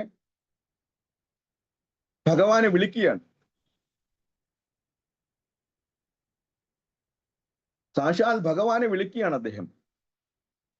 അങ്ങയുടെ ശരണം ഞാൻ പ്രാപിക്കുന്നു. എനിക്ക് ഈ മുതലയാൽ കൊല്ലപ്പെട്ടാലും കുഴപ്പമില്ല, പക്ഷെ എനിക്ക് അങ്ങയുടെ ധാമത്തിലെത്തണം. അതിന് അങ്ങയുടെ സാമീപ്യം ആവശ്യമാണ്. അങ്ങയുടെ സാമീപ്യവും അങ്ങയുടെ സ്മരണയും ഇല്ലെങ്കിൽ എനിക്ക് അങ്ങയുടെ ധാമത്തിൽ എത്താൻ പറ്റില്ല ഭഗവാനെ. അപ്പൊ അതുകൊണ്ട് ഭഗവാൻ എത്രയും പെട്ടെന്ന് എൻ്റെ അടുത്തെത്തണേ എന്നാണ് പറഞ്ഞത്. ഗജേന്ദ്രൻ പറഞ്ഞില്ല എനിക്ക് ഈ മുതലയുടെ പിടിയിൽ നിന്ന് രക്ഷപ്പെടുത്തണേ, അതല്ലെങ്കിൽ എനിക്ക് മരിക്കാൻ പേടിയാണോ എന്നും ഗജേന്ദ്രൻ പറഞ്ഞില്ല. ഗജേന്ദ്രൻ പറഞ്ഞത് മുഴുവൻ അതീന്ദ്രിയമാണ്, ആത്മീയമാണ്. അത് മനസ്സിലാക്കിയ ഭഗവാൻ സ്വന്തം ഭക്തനാണ് അവിടെ വിളിക്കുന്നത്, നിലവിളിക്കുന്നത്, പൂർണ്ണമായി ശരണം പ്രാപിച്ചുകൊണ്ട് നിലവിളിക്കുന്നത്. അപ്പോ ആ നിലവിളിയോടുകൂടി എന്താണ് ആ ആന ചെയ്യുന്നത്, ഗജേന്ദ്രൻ ചെയ്യുന്നത്? ആ ജലാശയത്തിൽ കിടന്ന താമര ഓരോന്നും പറിച്ച് ഭഗവാനന്റെ പാദത്തിൽ അർപ്പിക്കുകയാണ്. അവിടെ ഭക്തിയുത സേവനം നിർത്തിയില്ല. ഇത്രമായ കഷ്ടമായ സാഹചര്യത്തിൽ പോലും ഗജേന്ദ്രൻ ഭക്തിയുത സേവനം നിർത്തിയിട്ടില്ല. ജലാശയത്തിലുള്ള ഓരോ താമരയും വീഴുതെടുത്ത് ഭഗവാന്റെ പാദത്തിലേക്ക് അർപ്പിച്ചുകൊണ്ടിരിക്കുകയാണ്. ഇതുകൂടെ കണ്ടപ്പോ ഭഗവാൻ അവിടെ ഇരിക്കപ്പെടുന്നില്ല. നേരെ ഗരുഡനോട് പറഞ്ഞു, പെട്ടെന്നാവട്ടെ, എനിക്ക് നിമിഷത്തിനുള്ളിൽ അവിടെ എത്തണം, എന്റെ ഭക്തൻ പ്രോബ്ലത്തിലാണ്. നിന്റെ സർവശക്തിയും ഉപയോഗിച്ച് എന്നെ അവിടെ എത്തിക്കണം. മൈലുകൾ സ്പീഡില്, അനേകായിരം മൈൽ സ്പീഡിലാണ് ഗരുഡൻ പായുന്നത്. പക്ഷേ ഭഗവാന് അത് ഉച്ചിടയുന്ന പോലെ തോന്നും. കാരണം അത്രയധികം ഉത്സുകനാണ് ഭഗവാൻ, അത്രയധികം എന്താ പറയുന്നത്, ഉത്കണ്ഠാകുലനാണ് ഭഗവാൻ ഭക്തന്റെ അടുത്തെത്താൻ വേണ്ടി. അപ്പൊ ഗരുഡനോട് പറഞ്ഞു, നീ എന്റെ തോളിൽ പിടിച്ചോളൂ ഗരുഡ, ഞാൻ പായുകയാണ്, നിന്റെ സ്പീഡ് എനിക്ക് പോരാ. അങ്ങനെ ഗരുഡനെ തോളിലേറ്റിക്കൊണ്ട് ഭഗവാൻ പറന്ന്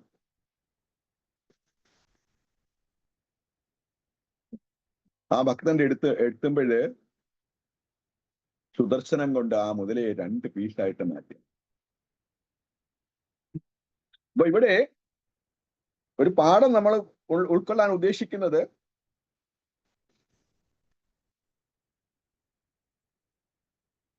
യജമാനനെ പൂർണ്ണമായി ആശ്രയിക്കണം എന്നുള്ള തത്വമാണ് നമ്മളെ പഠിപ്പിക്കുന്നത്, അല്ലെ?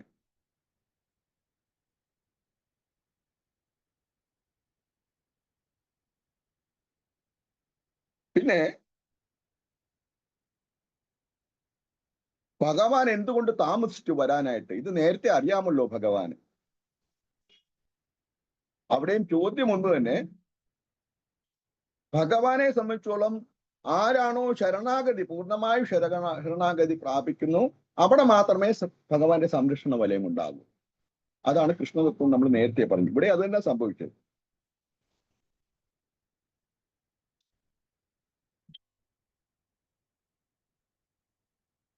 ഇവിടെയും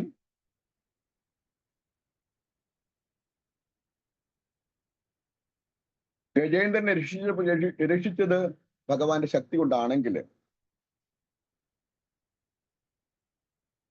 അർജുനന്റെ സംരക്ഷണത്തിലും ഇതേ മാർഗം തന്നെ ഭഗവാൻ ഉപയോഗിച്ചു. യുദ്ധത്തില്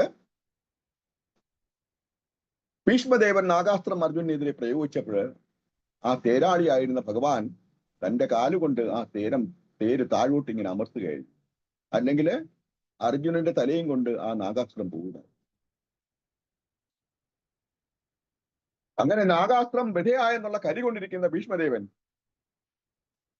അങ്ങനെ ഇരിക്കുമ്പോഴാണ് അർജുനനോട് ഭഗവാൻ പറയുന്നത്, തേരിന്റെ വീല് താന്നിട്ടുണ്ട്, നീ പോയി പൊക്കാൻ പറഞ്ഞു. അങ്ങനെ തേരിന്റെ വീല് ഉയർത്തുന്നതിന് വേണ്ടി അർജുൻ ഇറങ്ങതും തുരുതുര അർജുനന്റെ നേരെ ബാണം ഉപയോഗിക്കായിരുന്നു. ആര്? ഭീഷ്മൻ. തന്റെ ഭക്തന് അപകടാവസ്ഥയാണെന്ന് അറിഞ്ഞ് അതേ നിമിഷം, ഒരു സെക്കൻഡ് പോലും താമസിച്ചില്ല, ചാടി ഇറങ്ങി ആ തേരിന്റെ വീല്, ആ രഥത്തിന്റെ വീല് ഊരി ഭീഷ്മദേവന്റെ മുന്നിലേക്ക് പാഞ്ഞെടുക്കുകയാണ് ചെയ്യുന്നത്. താൻ ചെയ്ത ശപഥമൊന്നും പ്രശ്നമല്ല, എന്റെ ഭക്തനെ സംരക്ഷിക്കാൻ ഞാൻ ഇതുപോലെ പല ശബ്ദങ്ങളും പല വാക്കുകളും ഞാൻ മാറും. കാരണം എന്റെ ഭക്തന്റെ കൂടെ ഇരിക്കുന്നതാണ് എനിക്കിഷ്ടം. ശപഥം ചെയ്തൊരു വാജ്ഞയായിട്ടല്ല എനിക്ക് ഇഷ്ടം ഇരിക്കാൻ. എന്റെ ഭക്തന്റെ സംരക്ഷണം ആണ് എന്റെ മുഖ്യമായ കടമ. അങ്ങനെ പാഞ്ഞെടുക്കുന്ന ഭീഷ്മർ സർവ്വവിധ ആയുധങ്ങളും താഴെയിട്ടുകൊണ്ട് ഭഗവാനെ തൂക്കുകയിലൂടെ തൊഴുതു നിന്നു. എന്താണ്? ഭഗവാന്റെ കൈകൊണ്ട് മരിക്കുന്നതിൽ ഭാഗ്യം, അതിൽ കവിഞ്ഞ ഭാഗ്യം വേറെ ഒന്നും കിട്ടാനില്ല ഈ ജീവിതത്തിൽ എന്ന് പറഞ്ഞു. ഇപ്പൊ ഭഗവാൻ എന്തും ചെയ്യും തന്റെ ഭക്തന് വേണ്ടി. എന്തു വാക്കും തെറ്റിപ്പറയും, കുഴപ്പമില്ല ഭഗവാനെ സമ്മതിക്കും. അപ്പൊ ഇവിടെ കുറച്ചുകൂടെ ഉണ്ട്, ഒരു 15 മിനിറ്റ് കൊണ്ട് കണ്ടിന്യൂ ചെയ്യാനുണ്ട്. തുടങ്ങട്ടെ? അതോട് നിർത്തണോ? കണ്ടിന്യൂ ചെയ്യട്ടെ. ഇവിടെ ഭഗവാന്റെ കൈകൊണ്ട് മരിക്കുന്നതിനേക്കുള്ള വലിയൊരു ഭാഗ്യം ഒന്നില്ല എന്ന് ഭീഷ്മർ വിചാരിച്ചുകൊണ്ടാണ് അങ്ങനെ സംഭവിച്ചത്. അങ്ങനെയുള്ള ഭഗവാൻ തന്റെ പരമഭക്തനായ പരിഷിത് മഹാരാജാവാണ് ഉത്തരയുടെ ഗർഭത്തിലുള്ളതെന്നും അതിനെ നശിപ്പിക്കാനായി അശ്വത്ഥാൻമാവ് ബ്രഹ്മാസ്ത്രം തൊടുത്തുവിട്ടുമെന്നുള്ള അറിയാവുന്ന ഭഗവാൻ ഒന്ന് പുഞ്ചിരിച്ചു. ഉത്തരയുടെ വരവിന് വേണ്ടി കാത്തിരിക്കുകയാണ്. തന്റെ അടുത്തേക്ക് വരട്ടെ, അതിനുവേണ്ടി കാത്തിരിക്കുകയാണ് ഭഗവാൻ.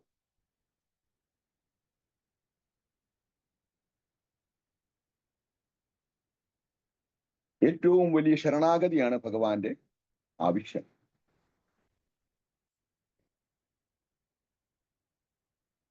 എന്നാൽ സുഭദ്ര ഭഗവാനെ അഭിസംബോധന ചെയ്ത് എങ്ങനെയാണ്? പാഹി പാഹി മഹായോഗിൻ ദേവദേവ ജഗത്പദേ.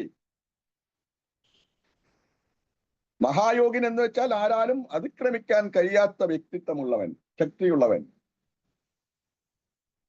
ദേവദേവ ജഗത്പദേ എന്ന് വെച്ചാൽ ദേവന്റെ ദേവനായ ജഗത്തിന്റെ പതിയായ ഭഗവാൻ. ഭഗവാനോട് തുല്യമോ ഭഗവാനോട് മുകളിലോ മറ്റാരുമില്ല. അങ്ങനെയുള്ള സർവശക്തനെയാണ് ഉത്തരം സംബോധന ചെയ്യുന്നത്.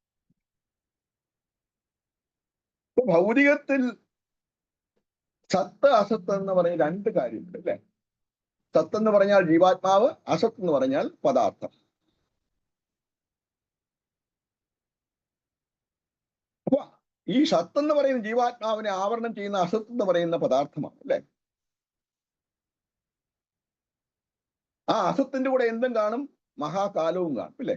അപ്പൊ അതുകൊണ്ട് അതിന് മഹാകാലം ഉള്ളത് കൊണ്ട് അസത്താൽ ഉണ്ടായിരിക്കുന്ന എല്ലാ പദാർത്ഥങ്ങളും, എല്ലാ ശരീരങ്ങളും, എല്ലാ കാര്യങ്ങളും നശിക്കുമെന്നുള്ളതിന് യാതൊരു സംശയമില്ല.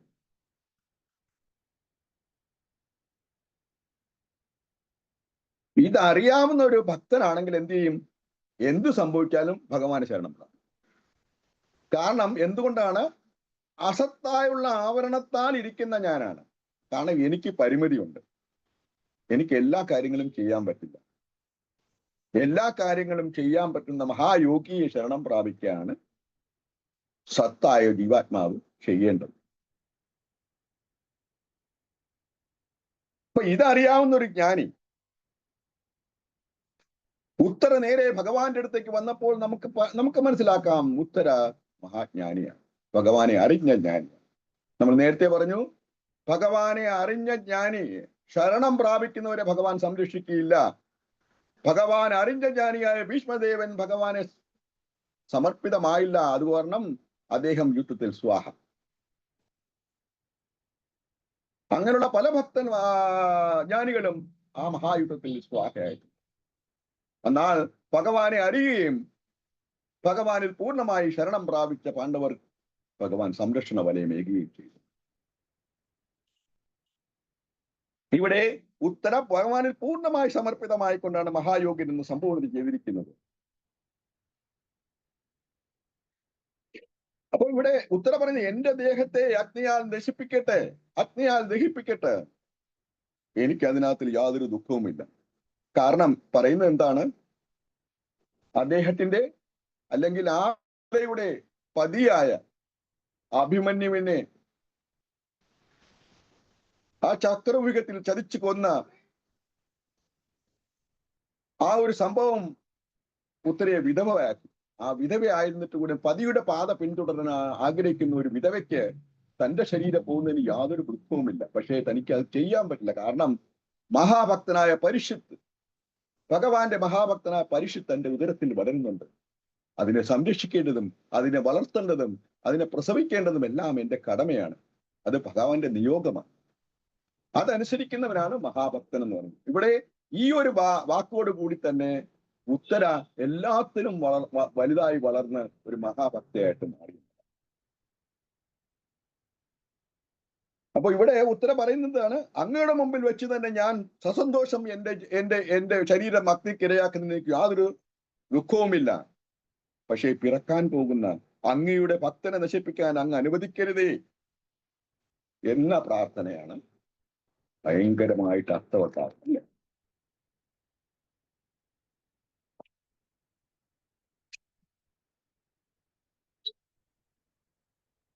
ഇപ്പൊ മഹാഭക്തനായ പരിശുദ്ധന് പരിരക്ഷണം നൽകേണ്ട ഉത്തരവാദിത്വം എനിക്കുള്ളത് കൊണ്ടാണ്, അതെന്റെ കടമയായത് കൊണ്ടാണ് ഞാൻ എന്റെ നിസ്സഹായത്വം അങ്ങയുടെ മുമ്പിൽ വന്ന് വെളിപ്പെടുത്തിയത്, അങ്ങയുടെ സഹായം തേടുന്നത്.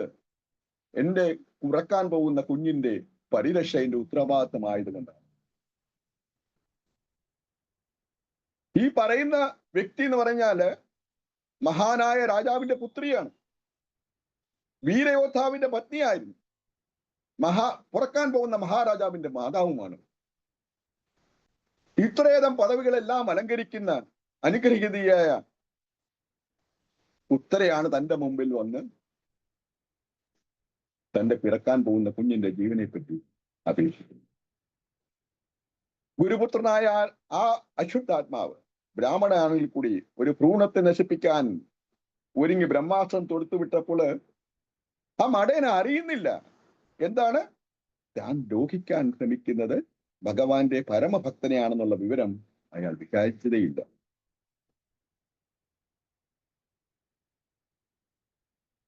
അണ്വായുധം പ്രയോഗിക്കുന്നത് അതിന്റെ സ്ഫോടക ശക്തിയുടെ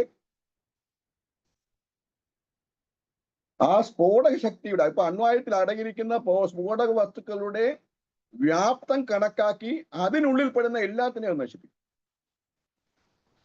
അതിന് വേറെ കൃത്യമില്ല. ജീവനുള്ളവരായാലും ജീവനില്ലാത്തവരായാലും എല്ലാത്തിനും തവിട് കൂടിയാൽ. എന്നാൽ ബ്രഹ്മാസ്ത്രം അങ്ങനെയല്ല.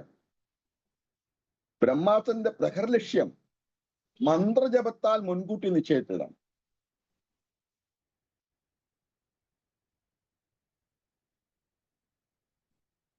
അത് ഉപയോഗിക്കുന്ന ആളിന് അറിയാം ഇത് എവിടെ ചെന്ന് കൊള്ളണം, എന്താണ് അതിന്റെ ലക്ഷ്യം എന്ന് മന്ത്രത്താൽ ഉൾപ്പൂകിയാണ് ആ ബ്രഹ്മാസ്ത്രം അയക്കുന്നത്. അങ്ങനെ ഏകലക്ഷ്യത്തിൽ ധ്യാനിച്ചയക്കുന്ന ലക്ഷ്യസ്ഥാനത്തിൽ ഇരിക്കുന്ന വ്യക്തിക്ക് മാത്രമേ അത് കാണാൻ കഴിയൂ. ഇവിടെ ഉത്തരയ്ക്ക് മാത്രമേ പരിഷത്തിന് വേണ്ടി അയക്കുന്ന ആ ബ്രഹ്മാസ്ത്രത്തെ കാണാൻ കഴിഞ്ഞു.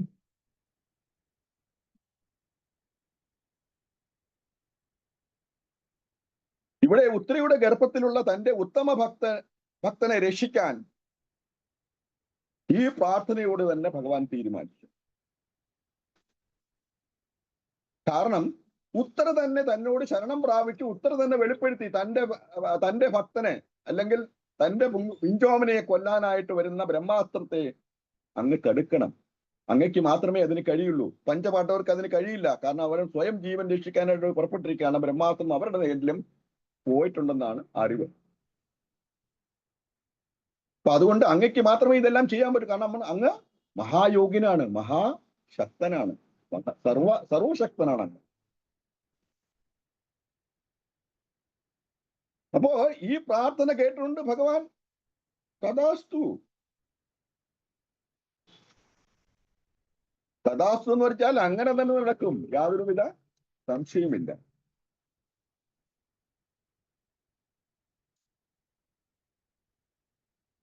അപ്പോ അണ്വായുധത്തേക്കാൾ അധിക മാരക ശക്തിയുള്ള ബ്രഹ്മാസ്ത്രം ഏത് തടസ്സങ്ങളെയും മറികടന്ന് ലക്ഷ്യത്തെ പ്രാപിക്കും, ആ ലക്ഷ്യത്തെ നശിപ്പിച്ചിരിക്കും. അത്രമാത്രം പ്രാപ്തമാണ് ബ്രഹ്മാസ്ത്രം. ത്വരിതഗതിയില് ഗജേന്ദ്രനെ എങ്ങനെയാണോ ഭഗവാൻ ഗരുഡിനെ തോളിൽ വെച്ച് പറന്നു വന്നത്, അതേപോലെ തന്നെ ഭഗവാൻ എന്ത് ചെയ്തു, തന്റെ ഇടത്തെ ഭാഗത്തിരിക്കുന്ന വലത്തെ ഭാഗത്തിരിക്കുന്ന സുദർശനത്തെ ഒന്ന് നോക്കി, ജസ്റ്റ് നോക്കിയതേ ഉള്ളൂ.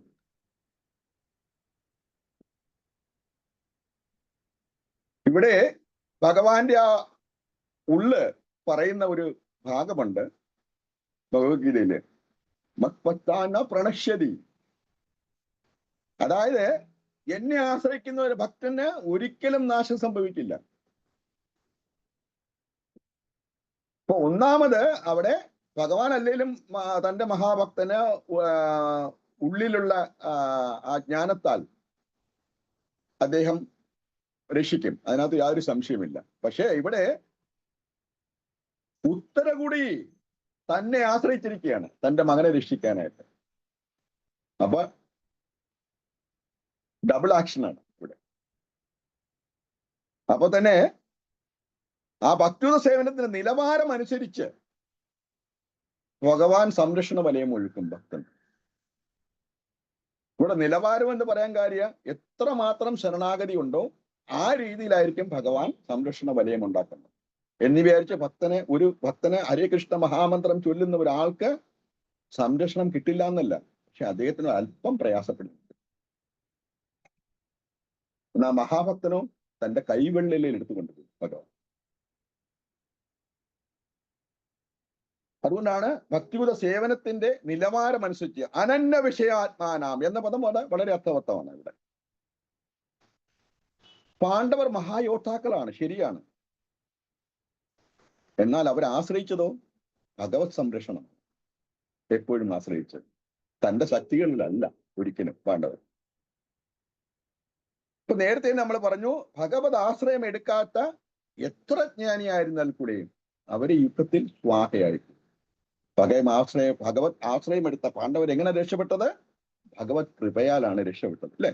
അത് അർജുനൻ ഇവിടെ യുധിഷ്ഠിരനോട് കഥ വിവരിക്കുന്നുണ്ട്. ഭഗവാൻ പോയതിനു ശേഷം, ഞാൻ എന്റെ ശക്തിയാലല്ല രക്ഷപ്പെട്ടത്, ഓരോ ഭാഗത്തും ഭഗവാന്റെ വിളയട്ടെ ഞാൻ നേരിട്ട് കണ്ടു.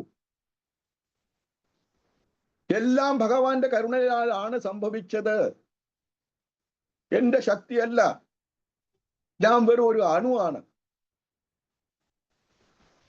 ഞാനത് മനസ്സിലാക്കി. പക്ഷെ മനസ്സിലാക്കി സേവിക്കാൻ ആയ സമയമായപ്പോൾ ഭഗവാൻ പോയി. അത്ര ദുഃഖിതനായിരുന്നു അർജുനൻ ആ സമയത്ത് യുധിഷ്ഠിരനോട് പറഞ്ഞു. ദ്വാരക സന്ദർശിച്ചിട്ട് വരാനായിട്ട് യുധിഷ്ഠിരനെ പറഞ്ഞുവിട്ട്, പക്ഷെ അവിടെ ചെന്ന് തിരിച്ചു വരുമ്പോൾ തന്റെ കൂട്ടുകാരനെ, തന്റെ പ്രഭുവിനെ, തന്റെ ഗുരുവിനെ സന്ദർശിക്കാനായിട്ട് പോയ അർജുനന്റെ ഭാവമല്ല തിരിച്ചു വന്നപ്പോൾ ഉണ്ടായത്.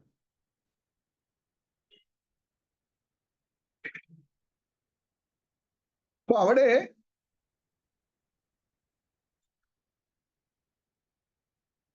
അച്യുതാത്മാവിന്റെ ബ്രഹ്മാസ്ത്രത്തെ പ്രതിരോധിക്കാനുള്ള വിദ്യ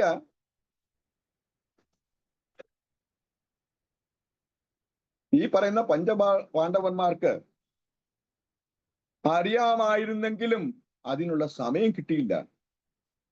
അവരുടെ സമയം അപേക്ഷിച്ചിരുന്നില്ല. അവരറിഞ്ഞു വന്നപ്പോഴത്തേക്ക് ബ്രഹ്മാസ്ത്രത്തിന്റെ പൂർണ്ണ ശക്തി രൂപത്തിൽ എത്തിക്കഴിഞ്ഞു. അവർക്ക് അതിന്റെ ഒന്നും ചെയ്യാൻ പറ്റില്ല. കാരണം ബ്രഹ്മാസ്ത്രത്തെ തടുക്കുന്നതിനുള്ള പ്രതിപ്രവർത്തന അസ്ത്രത്തിൽ പൂർണ്ണ ശക്തി വരുത്താനായിട്ട് പ്രത്യേക മന്ത്രത്തിന്റെ നിശ്ചിത സമയത്തിനുള്ളിൽ ആവർത്തനം ചെയ്യേണ്ടതുണ്ട്. അതുകൊണ്ടാണ് അവർ അശക്തരായത്. കാരണം അവർ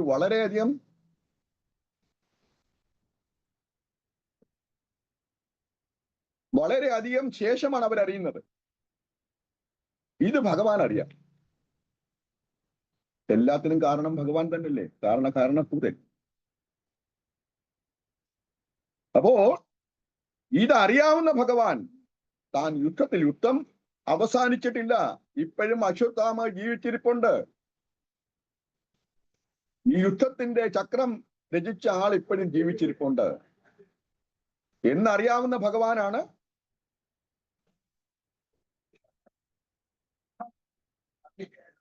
തന്റെ സദാചാരത്തെ പോലും മറന്ന്, തന്റെ വാക്ക് പോലും തെറ്റിച്ച് ആയുധമെടുക്കാൻ തയ്യാറായത്. അങ്ങനെ നിരവധി തവണ നമ്മൾ ഇതിനോട് ഉദാഹരണം പറഞ്ഞു കഴിഞ്ഞു. ഭഗവത് ഭക്തനെ രക്ഷിക്കാനായിട്ട് ഭഗവാൻ എന്തും ചെയ്യും. അങ്ങനെ ഉത്തരയുടെ ഹൃദയത്തിലും പരമാത്മാവുണ്ട് അല്ലേ? അങ്ങനെ ഉത്തരയുടെ ഹൃദയത്തിലേക്ക് പരമാത്മരൂപേണ ഭഗവാൻ പ്രവേശിച്ചിട്ട് തന്റെ സുദർശനം കൊണ്ട് ആ ഭ്രൂണത്തിന് സംരക്ഷണ വലയം തീർന്നു. നൊടിയിടയിലാണ് സംഭവിച്ചത്. നൊടിയിടയിൽ ഈ സംരക്ഷണം തീർക്കുന്ന സമയത്ത് ഒരു തള്ളവിരൽ ഭ്രൂണത്തിന് ചുറ്റും ഇങ്ങനെ കറങ്ങുന്ന കണ്ടു. ആര് കണ്ടു? പരീക്ഷിത് മഹാരാജ്. അതാണ് പരീക്ഷിത് മഹാരാജ് പറയുന്നത്, ഞാൻ ഭഗവാനെ ഭ്രൂണത്തിൽ വെച്ച് ദർശിച്ചു, ഗർഭപാത്രത്തിൽ വെച്ച് ഞാൻ ദർശിച്ചിരുന്നു, എവിടെ തള്ളവരില്ല എന്ന് പറഞ്ഞ് ഓടി നടന്നു. ഭഗവാന്റെ ധാമത്തിലെ പ്രഭാപൂരത്തിൽ നിന്ന് തന്നെ നിർഗളിക്കുന്ന ബ്രഹ്മജ്യോതിസിൽ നിന്നാണ് എല്ലാ ഭൗതിക ശക്തികളും ഉത്ഭവിക്കുന്നത്. ആ ബ്രഹ്മാസ്ത്രവും ജ്യോതിസിന്റെ ഒരു ഭാഗമാണ്.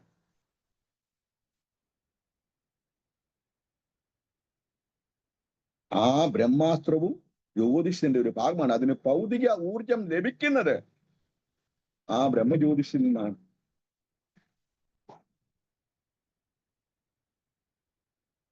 അതിൽ ആ ബ്രഹ്മജ്യോതിസിൽ വരുന്ന ശക്തിയെ നിർവീര്യമാക്കാൻ ആ സമയത്ത് ഭഗവാന് മാത്രമേ കഴിയുള്ളൂ. അതുകൊണ്ടാണ് പറയുന്നത്, ഭഗവാനോളോ ഭഗവാനേക്കാളും വലുതായും ആരുമില്ല. ഭഗവാന്റെ അചിന്ത്യ ശക്തിയെ അതിക്രമിക്കാൻ ആരാലും കഴിയുകയുമില്ല. ബ്രഹ്മസംഹിതയിൽ പറയുന്നത് പോലെ, ഈശ്വര പരമാകൃഷ്ണ സച്ചിദാനന്ദ വിഗ്രഹ അനാദിരാജിർ ഗോവിന്ദ സർവകാരണ കാരണം. എല്ലാ കാരണങ്ങൾക്കും കാരണഭൂതമായ സാക്ഷാൽ ഭഗവാനെ ഉത്തരയെ പോലെ അർജുനനെ പോലെ ശരണം പ്രാപിക്കുകയാണെങ്കിൽ, ഭഗവത്ഗീത 7:14 പറഞ്ഞിരിക്കുന്ന പോലെ, ദൈവഹേഷി ഗുണമയി മമ മായ പ്രപദ്യന്തി മായാമേതാം തരത്തി.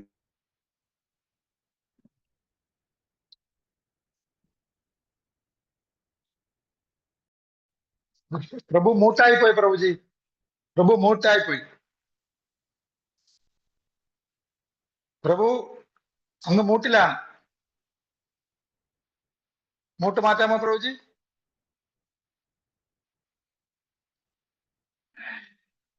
പ്രഭു മ്യൂട്ടിലാണ്.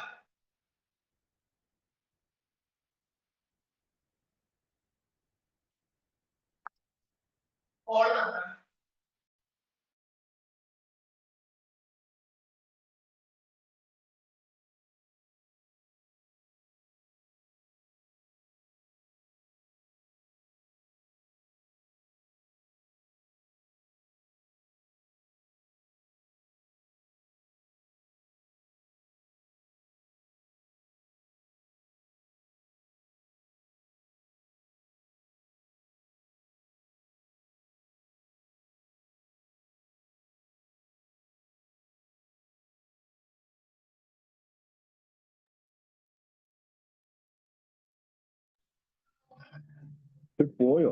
ഹരേ കൃഷ്ണ. പ്രഭു എത്ര നേരം മ്യൂട്ടിലായിരുന്നു പ്രഭു, ക്ഷമിച്ചാലും. ലാസ്റ്റ് പറഞ്ഞത് അപ്പൊ കേട്ടില്ല നിങ്ങളാരും? ഇല്ല പ്രഭു, ലാസ്റ്റ് പറഞ്ഞത് കേട്ടില്ല പ്രഭു, ക്ഷമിച്ചാലും. എത്ര മിനിറ്റ്? ഒരു 3 മിനിറ്റ്, 1 മിനിറ്റ്. 1 മിനിറ്റോ? അതെ. അതായത് ആ ബ്രഹ്മാസ്ത്രത്തെ കൊടുക്കുന്നതിന് ആ ബ്രഹ്മാസ്ത്രത്തിന്റെ ശക്തി മനസ്സിലാകണം, എങ്കിൽ മാത്രമേ ബ്രഹ്മാസ്ത്രത്തിനെ തടുക്കാൻ പറ്റുള്ളൂ. ഭഗവത് ആശ്രയം എടുക്കുന്നവരെ വലിയ ജ്ഞാനിയാണെങ്കിൽ പോലും ഭഗവാന്റെ സംരക്ഷണം ഉണ്ടാകില്ല എന്ന് നമ്മൾ മഹാഭാരത യുദ്ധത്തിൽ നമ്മൾ അറിഞ്ഞു, കുരുക്ഷേത്രത്തിൽ നമ്മൾ അറിഞ്ഞതാണ്. കാരണം ഭഗവാൻ ആശ്രയിക്കാത്ത ഇവൻ ജ്ഞാനിയായ ഭീഷ്മദേവൻ പോലും, കൃപാചാര്യര് പോലും സ്വാഹ. ഈ ബ്രഹ്മാസ്ത്രത്തിന്റെ കഴിവെന്ന് പറഞ്ഞാല്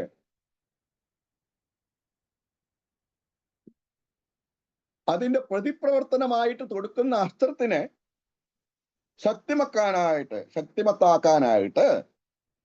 പ്രത്യേക മന്ത്രമുണ്ട്.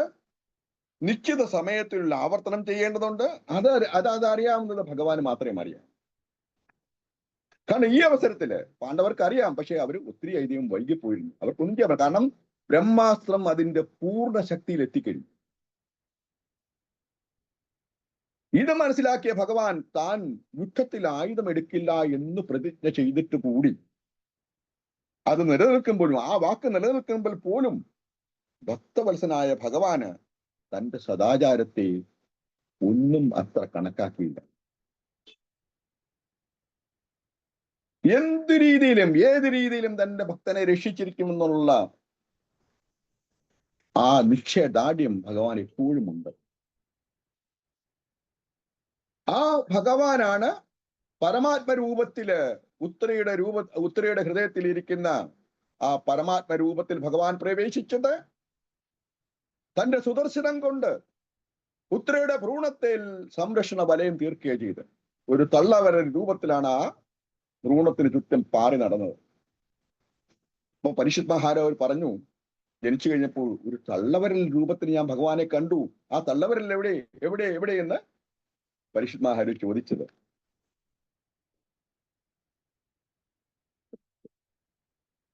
ഇവിടെ ഭാഗവത്തിൽ പറയുന്നത്, ധാമത്തിന്റെ മഹാപൂരത്തില് മഹാപ്രഭാരൂപത്തിൽ നിന്നും നിർഗളിക്കുന്ന ബ്രഹ്മജ്യോതിസിൽ നിന്നാണ് എല്ലാ ഭൗതിക ശക്തികൾക്കും ഊർജം ലഭിക്കുന്നത്. ഈവൻ സൂര്യന് പോലും.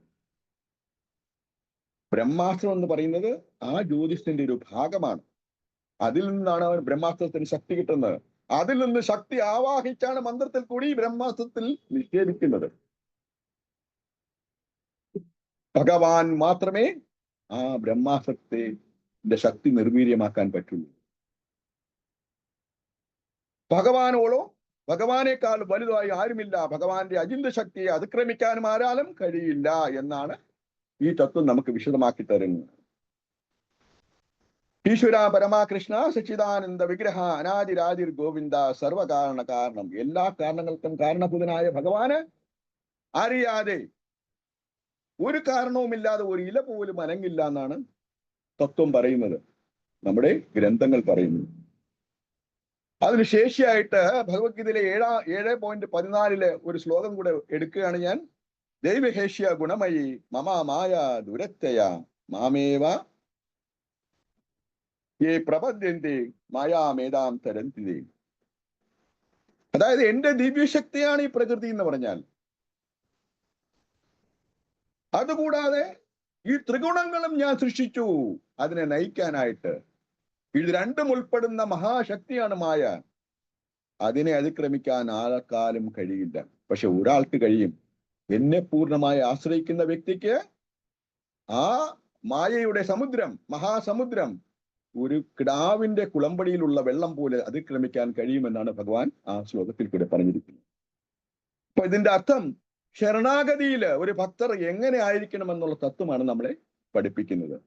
ഹരേ കൃഷ്ണ കൃഷ്ണ കൃഷ്ണ ഹരേ ഹരേ, ഹരേ രാമ രാമ രാമ ഹരേ ഹരേ. ഈ ഭാഗവത ശ്ലോകത്തില് ഞാനൊരു വിദ്യാർത്ഥിയാണ്.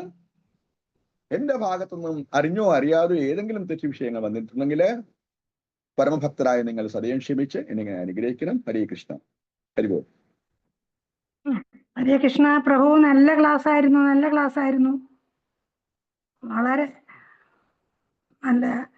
നന്നായിട്ട് കേട്ടു. വളരെ സന്തോഷം. ഹരേ കൃഷ്ണ.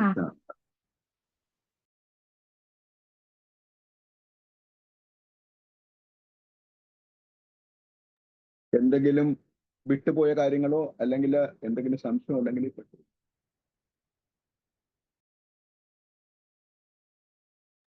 ഹരേ കൃഷ്ണ പ്രഭു. പ്രണാമ പ്രഭു. Thank you Prabhu. ഹരേ കൃഷ്ണ മാതാജി.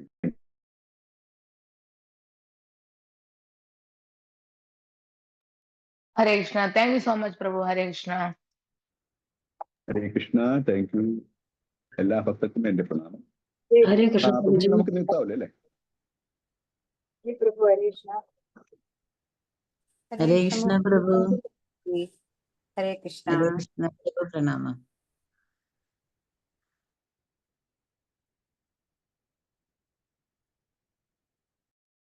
हरे कृष्णा प्रभु। हरे कृष्ण माताजी, दंडवत प्रणाम।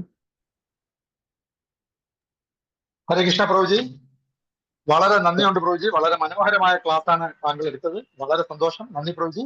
പ്രഭു, സാധാരണ രാധേ. നമുക്ക് ഭഗവാൻ നമുക്ക് ആയുധം എടുത്തു എന്ന് പറയുമ്പോൾ നമ്മുടെ മനസ്സിൽ ഉടനെ വരുന്നത് മഹാഭാരത യുദ്ധത്തിൽ അദ്ദേഹം ആയുധം എടുക്കില്ല എന്ന് പറഞ്ഞു. എന്നാൽ അദ്ദേഹം ആയുധം എടുത്തു. അപ്പൊ നമ്മൾ പെട്ടെന്ന് നമ്മുടെ മനസ്സിൽ വരുന്നത് രഥാംഗപാണിയായ ഭീഷ്മദേവനെതിരെ രഥചക്രം എടുത്തു പോകുന്ന ആ ഭഗവാനെയാണ് നമ്മുടെ മനസ്സിലെ ആദ്യം വരുന്നത്. അപ്പൊ യഥാർത്ഥത്തിലെ മഹാഭാരതത്തിലെ ഭഗവാൻ 2 പ്രാവശ്യമാണ് ആയുധം എടുത്തിരിക്കുന്നത്. രണ്ടാമത്തെ പ്രാവശ്യം എടുത്ത ഈ പ്രഭു ഇന്ന് പറഞ്ഞ ഈ മനോഹരമായ ഈ ക്ലാസ്സിലുള്ള സുദർശന ചക്രം കൊടുത്ത് പാണ്ഡവരെ സഹായിച്ചു എന്നുള്ള ഇത് നമ്മൾ പൊതുവെ ഭഗവാൻ ആയുധം എടുത്തെന്ന് പറയുമ്പോൾ നമ്മൾ ഓർക്കാറില്ല. അപ്പൊ ഇന്ന് പ്രഭു അത് നല്ല രീതിയിൽ അത് സ്പെസിഫൈ ചെയ്ത് പറഞ്ഞു. അദ്ദേഹത്തിന്റെ സദാചാരം വെടിഞ്ഞ് അതിന്റെ വാക്ക് പാലിക്കാതെ ഭക്തന്മാർക്ക് വേണ്ടി ആയുധം എടുത്ത് അദ്ദേഹത്തിന്റെ ആയുധം എടുക്കില്ല എന്നുള്ള വാക്ക് പാലിക്കാതെ ഭക്തന്മാരെ സംരക്ഷിച്ചു എന്നുള്ളത് വളരെ സന്തോഷം നൽകുന്ന ഒരു കാര്യമാണ് പ്രഭു. സാധാരണ രഥാംഗപണിയായ ഭഗവാനെ മാത്രമേ ആയുധം എടുത്ത ഭഗവാൻ എന്നുള്ള രീതിയിൽ നമ്മൾ ഓർക്കാറുള്ളൂ. എന്നാൽ പരീക്ഷത്തിനെ സംരക്ഷിക്കാനും ഉച്ചരേഖ ധർമ്മം സംരക്ഷിക്കാനും ഭഗവാൻ വീണ്ടും ആയുധം എടുത്ത കാര്യം നമ്മൾ മറന്നുപോകും. അപ്പൊ താങ്കൾ അത് നന്നായി അത് അവതരിപ്പിച്ചു. നന്ദിയുണ്ട് പ്രഭുജി. വളരെ നല്ല ക്ലാസ്, നന്നായിരുന്നു. Thank you Prabhu. हरे ഹരേ कृष्णा, കൃഷ്ണ. दंडवत प्रणाम प्रभु जी, दंडवत प्रणाम। हरि बोल।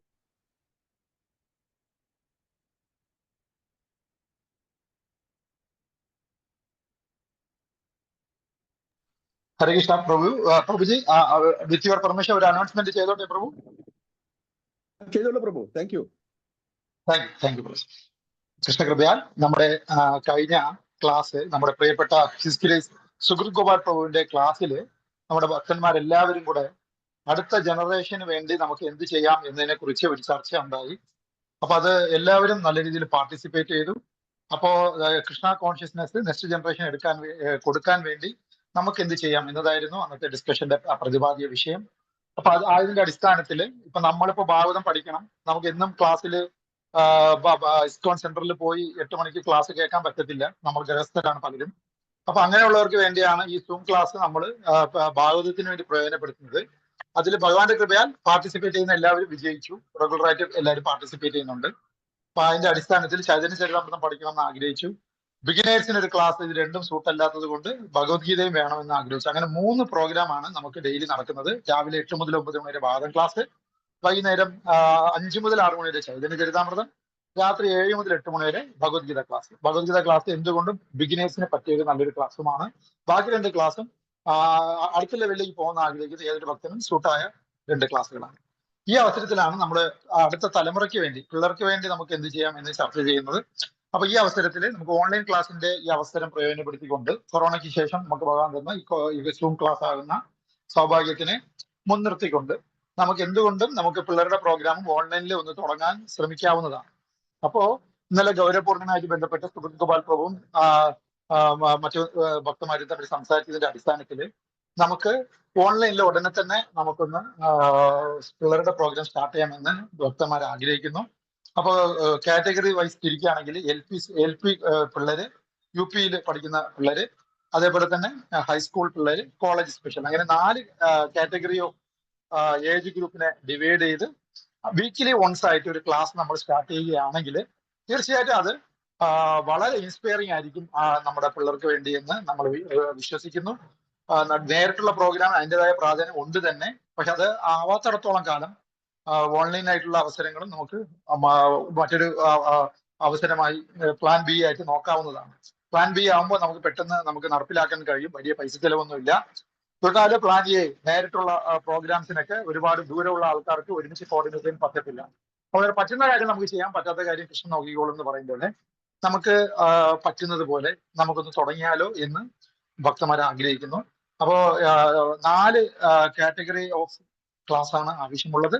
L P, U P, high school, college ഇങ്ങനെ. അതേപോലെ പിള്ളേരെ നമ്മൾ ഇവിടെ കൂടിയിരിക്കുന്ന ആൾക്കാരുടെയൊക്കെ മക്കളെ വിട്ടാൽ തന്നെ പിള്ളേർക്ക് നമുക്ക് ക്ഷാമമൊന്നും ഉണ്ടാവത്തില്ല. എന്നാൽ ടീച്ചർമാരെയാണ് നമുക്കിപ്പോൾ ക്ഷാമമുള്ളത്. അപ്പൊ ടീച്ചർമാരായിട്ട് മുന്നോട്ട് വരാൻ കഴിയുന്ന, ആഗ്രഹിക്കുന്ന, പിള്ളേരെ പഠിപ്പിക്കണം എന്ന് ആഗ്രഹിക്കുന്ന ഓരോരുത്തരും ഈ സഭയിൽ ഉണ്ടെങ്കിൽ ദയവായി നിങ്ങൾ ഓരോരുത്തരും മുന്നോട്ട് വരേണ്ടതാണ്.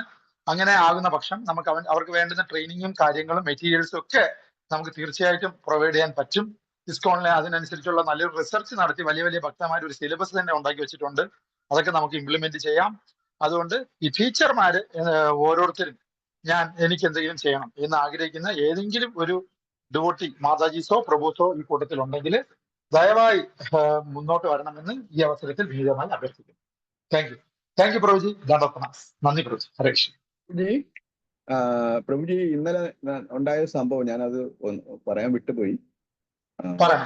ശിക്ഷാഗുരുവാണ്. ശിക്ഷാഗുരുക്കളിൽ ഒരാളായ ശ്രീ സുകൃതി കൃഷ്ണദാസ് പ്രഭു, അദ്ദേഹത്തിന്റെ നിര്യാണത്തില് അതീവ ദുഃഖമുണ്ടെങ്കിൽ കൂടിയും അദ്ദേഹത്തിന്റെ ആത്മാവിന് വേണ്ടി ഒരു പ്രാവശ്യം ഹരേ കൃഷ്ണ മഹാമന്ത്രം ചൊല്ലേണ്ടത് ഞാൻ വിനീതമായി എല്ലാവരോടും അഭ്യർത്ഥിക്കുകയാണ്.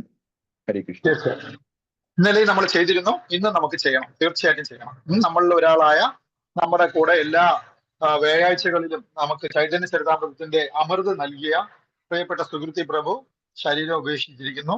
ഗൗരവപൂർണമയായ ഇന്നലത്തെ ദിവസമായിരുന്നു അദ്ദേഹത്തിന്റെ മരണാനന്തര ചടങ്ങുകൾ നടന്നത്.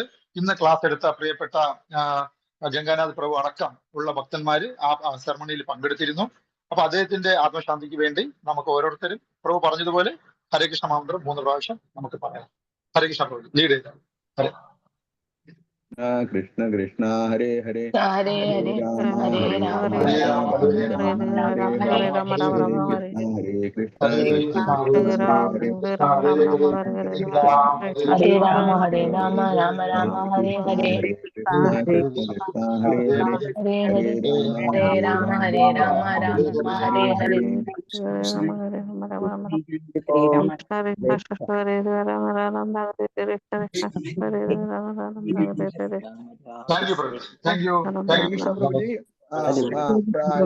ടീച്ചർമാരുടെ കാര്യത്തില് ഞാൻ പ്രഭുവിനെ ഡയറക്റ്റ് ആയിട്ട് വിളിക്കാം. Thank you പ്രഭുജി. ദയവായി പ്ലീസ് ഓരോ ഭക്തന്മാരും മുന്നോട്ട് വരണം. ഓരോ പ്രഭുസും ഓരോ മാതാജീസും ദയവായി ഈ സർവീസിന് മുന്നോട്ട് വരണമെന്ന് വിനീതമായി അഭ്യർത്ഥിക്കുന്നു. Thank you പ്രഭുജി. ഹരേ കൃഷ്ണ. എല്ലാവർക്കും